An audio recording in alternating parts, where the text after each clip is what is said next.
Mauaji ya Albert Ojwang inatarajiwa kuendelea mwezi wa Disemba mwaka 2026 baada ya mahakama kuahirisha kikao cha leo kufuatia kukamilika kwa ushahidi wa mtaalamu wa uchunguzi wa kisayansi kutoka IPOA. Shahidi huyo alielezea mahakama matukio ya tarehe 8 Juni mwaka 2025 akitumia kanda za CCTV zilizopatikana katika hospitali ya Mbagathi, akieleza mtiririko wa matukio kuhusu kuhamishwa kwa Ojwang na kuwasili kwake hospitalini Mbagathi. Sheila Chelangat anatuarifu mengi zaidi.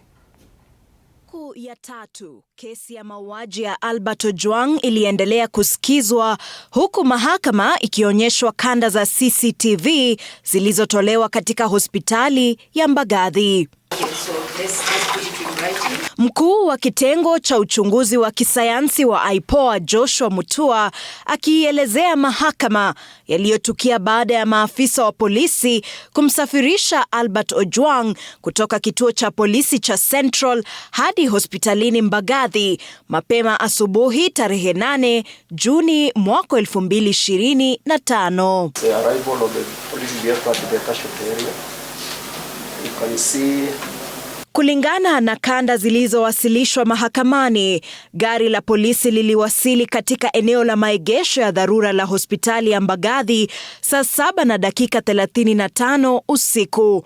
Maafisa watatu waliovaa sare za polisi walionekana wakishuka kutoka kwenye gari hilo na kuelekea kwenye kitengo cha dharura.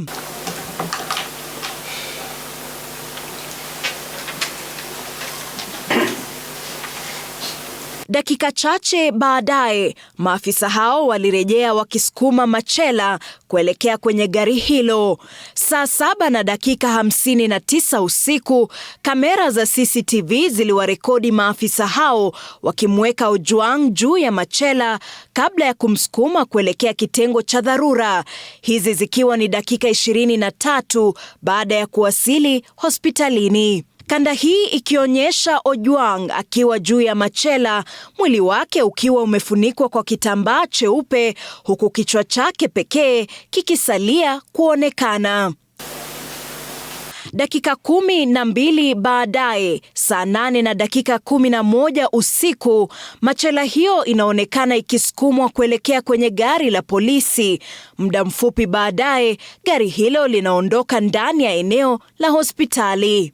Ushahidi wa Mutua unahitimisha siku 2 za ushahidi ulioungwa mkono na kanda za CCTV kutoka kituo cha polisi cha Central ambazo upande wa mashtaka unasema zilifuatilia dakika za mwisho za Ojwang kuanzia alipowasili kituoni usiku wa tarehe 7 Juni mwaka 2025 hadi alipotolewa baadaye kutoka seli na kuwekwa ndani ya gari la polisi.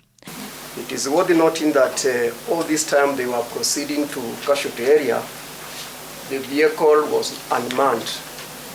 Nobody was left to guard the vehicle. Sasa mahakama imeahirisha kesi hiyo hadi tarehe 14 Disemba ambapo Joshua Mutua anatarajiwa kurejea kwa ajili ya kuhojiwa na mawakili wa upande wa utetezi. Kutoka hapo, kusikilizwa kwa kesi hii kutaendelea kuanzia tarehe 15 hadi tarehe 17 Disemba, huku upande wa mashtaka ukitarajiwa kuwasilisha mashahidi zaidi katika kuendeleza kesi yake. Sheila Chelangat, runinga ya TV 47. Asante sana Sheila Chelangat kwa